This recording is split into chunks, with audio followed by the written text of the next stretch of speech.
果你植牙下去，位置就动不了了，哦，就动不了。对，植牙是直接锁死在骨头里面，它这里牙齿可以移动，所以你之后要矫正，这辈子就。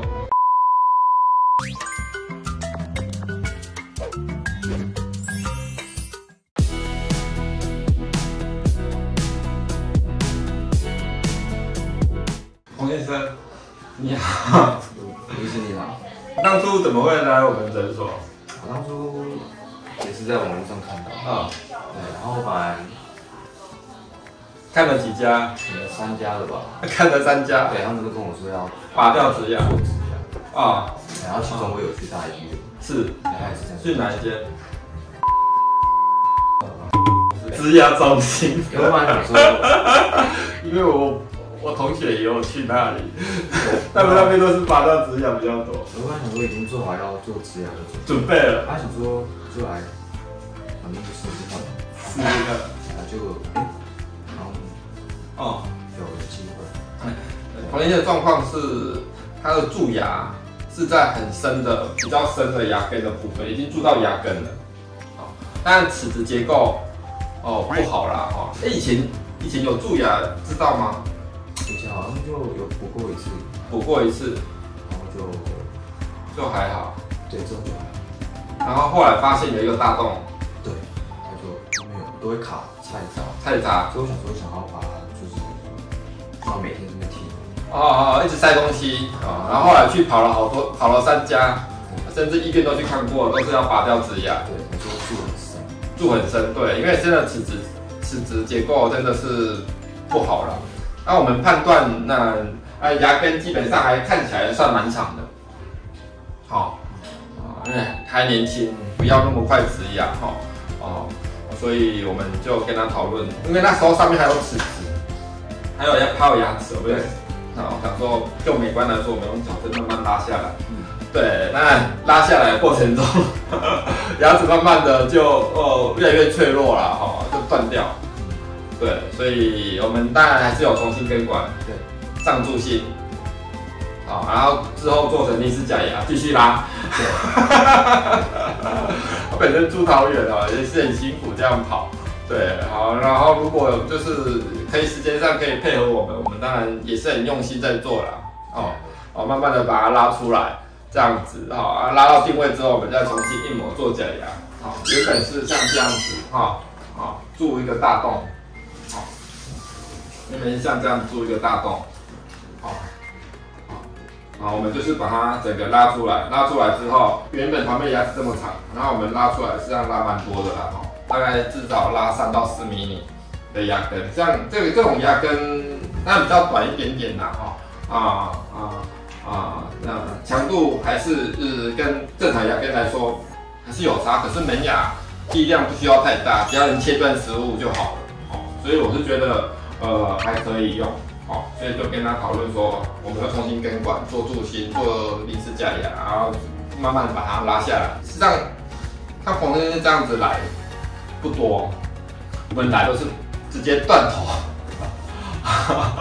直接断头的比较多，那我们就会比较快，我们也甚至有些手术把它拉出来，那1个月、2个月就可以到位，就可以做最后的假牙。像彭先生这样子矫，因为它本身就有齿质蛀比较深，我们就用手术，用矫正慢慢把它拉下来，所以就有2种方式。第一个是我们手术直接拉出来，时间会比较快，通常用在我们没有头。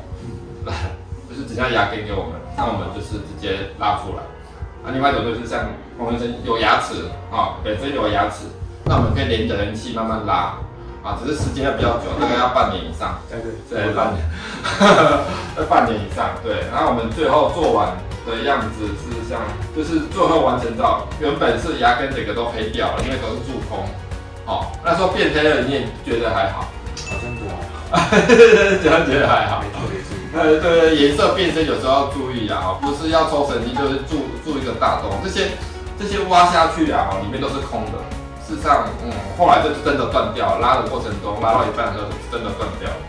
那我们就后来重新做完，实际上也很自然不会因为拉下来之后造成比例上不对那我们重新做假牙，之后就恢复原本的外形美观啦看起来也很对称对，所以只要时间上能配合我们的，我们当然也是第一时间给他方式选择。当然植牙也是一种不错的选择啦像彭先生这样子有点爆爆的时候要矫正，如果你植牙下去，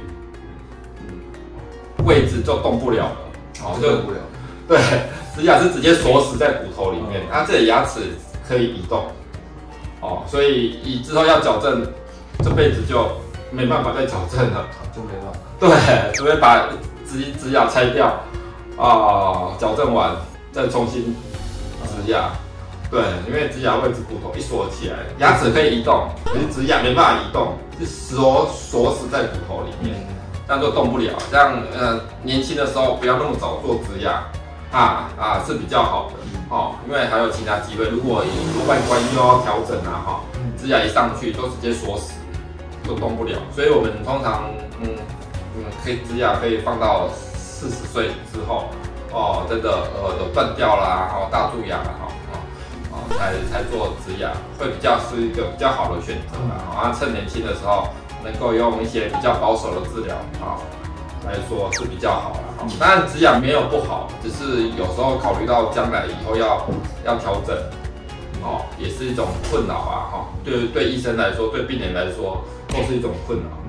那如果能够用比较保守拉出来的方式，当然是一种选择对，我们当然不能说这样做完可以用多久，当然要考量到力学啦有些病人说我全部只剩下这一颗，你能不能帮我救全部都活动假牙勾着，受力还是在那一颗上，那就我们就真的很难救，因为又拉出来牙根力量又变少没有其他牙齿可以负担，那拉出来只是恶化更快而已像全部都有牙齿那我们只要咬合调整一下事实上还可以继续用很久，用10年以上，通常对我们来说，我们临床观察来说是没有什么问题啦。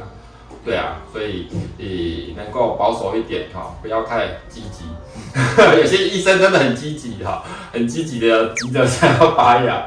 之前的去问的时候都是这样。对就是说这个蛀太深了，就是拔掉，蛀牙都拔掉了对，最快对，而且还当天给你牙齿对不对有些医生还跟你说我当天就可以给你假牙又快又好对蛮傻眼而且都很急着想要拔，马上帮你约时间，要植牙马上帮你约。真的跟我说一套那个他们植牙的 SOP 还有什么仓的我也不知道什么仓？对，就是拔完牙之后可以去那边休息还有高压氧一种噱头啦说术后照顾会恢复比较好，只要好好做空气里面就充满氧了啦，不一定要在高压氧里面去做伤口的愈合啦。像我们做微创手术，实际上愈合的都很好，也不用太担心。当然自己的牙齿也不用进入什么高压氧就会长得很好了。不需要额外很贵的设备，就是让我们天然的就会长得很好，因为本来就是我们自己的。好，谢谢，好，拜拜。